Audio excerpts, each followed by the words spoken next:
Rykoff, founder and CEO of Independent Veterans of America and host of the Independent Americans podcast.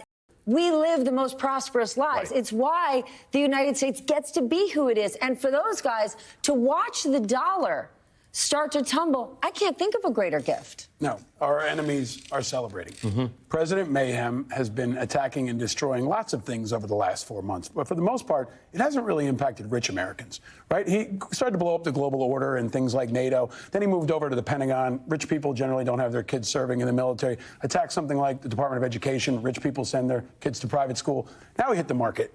Right? And he's blowing up the market. And rich, especially Republicans, care a lot about the disruption, the chaos, and the crumbling of the stability and the confidence in our dollar and in our economy. And that's where it's really hitting them where it hurts. And it's also compounded by the fact that working people care because they have 401ks, they have retirements, and they're seeing layoffs happen all across the country in federal jobs. So he's actually getting it harder from two critical sides more than he ever has. I think even in his first term, he never caught a week like this where he was getting it from his own influential Republicans. The same guys who sat with him on in the dais at inauguration are now hitting him and trying to move him. And that's why he crumbled, he backed down, he responded so quickly, and he retreated. We saw for the first time Trump retreated this week.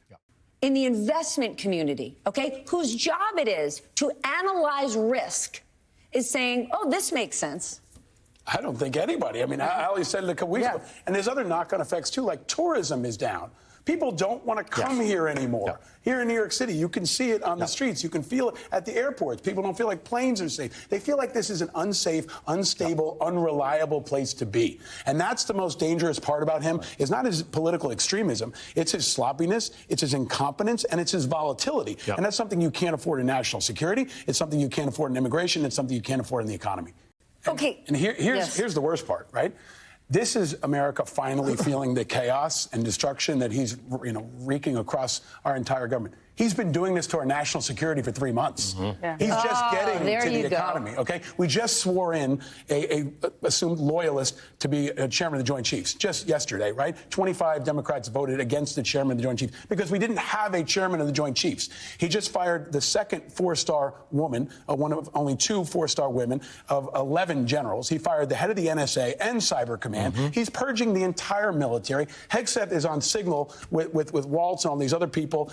Kash Patel just got fired from running the ATF, and I'm just getting started. Yes, he's running the FBI from his house in Vegas. That's the same guy? He's AWOL, right? So I think the economic stakes are obviously very high, but if we are this far in 90 days, we're lucky there hasn't been a war. These people have our nukes. Like, Putin is celebrating. Our enemies are celebrating, and they just moved a third battleship to the Gulf outside of Iran. And we're agitating our allies around the world. Yeah, and Canada's not thrilled with us. Exactly right. Now we're going to talk about that Panama. next, because now we're agitating my producers. We have to take a commercial. When we come back, between Doge cuts, Trump's cabinet, and a global trade war, America, you know what they're in? A crisis of confidence. All of those things have been thrown asunder, right? As we've got the Homeland Security Secretary wearing an ICE costume, fronting deportations that could be lawless. Think about what this does to our adversaries and our allies, who the president this week is saying, well, they're kissing my ass.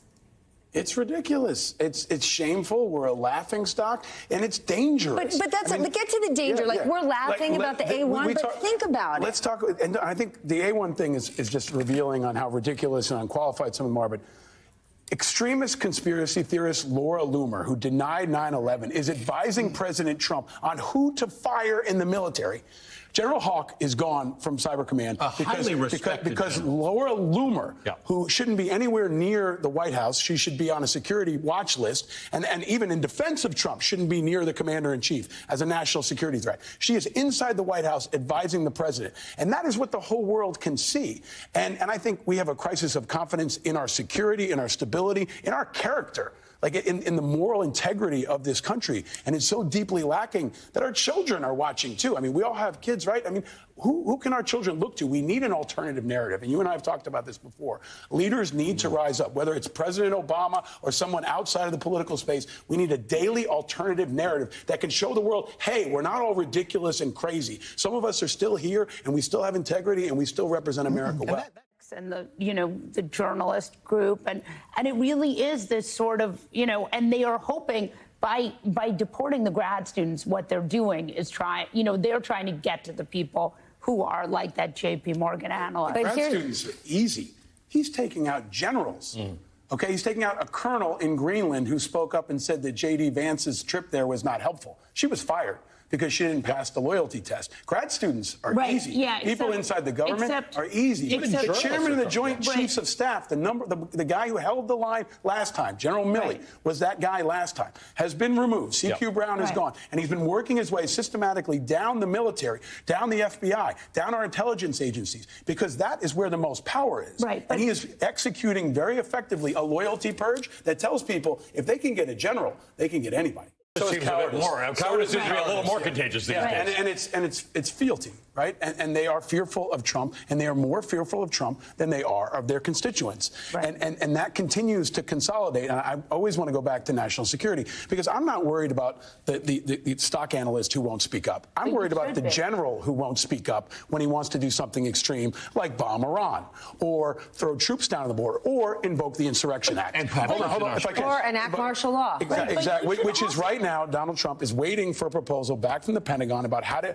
invoke the Insurrection Act, which is a whole new level of loyalty. And when the military purge cascades across the entire national security apparatus and across our politics, that's how bad it can get. But none and then you get troops on the street. But none of this exists in a vacuum. No, but there's people like Don Bacon is on my show this week, right? Don Bacon's a moderate Republican. He is pushing back. He tried to rein Trump in on tariffs. He's opposing him on Ukraine. Let's see what happens to Don Bacon. Because if it's like Joni Ernst, she got smushed. Right? She got intimidated and smushed. Don Bacon canceled on me this week, so we're going to move on from that. Just quickly. That says something, though, right? As it relates, actually, they had a vote. Time to find out everybody's MVPs of the week. And besides whomever went long the market right after Trump tweeted buy the market and then 2 hours later pause it, besides that gang, who's your MVP? Paige Beckers and the UConn women's basketball team that won the national championship, and they did it in a really important way.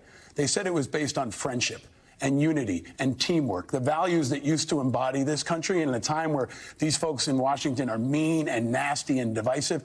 Paige Beckers and the UConn women's basketball team showed what's possible. They inspired the world and the country, and they looked really American in the best sense of the word. He just ended with friendship, teamwork, and unity. This man knows how to get reinvited to the show.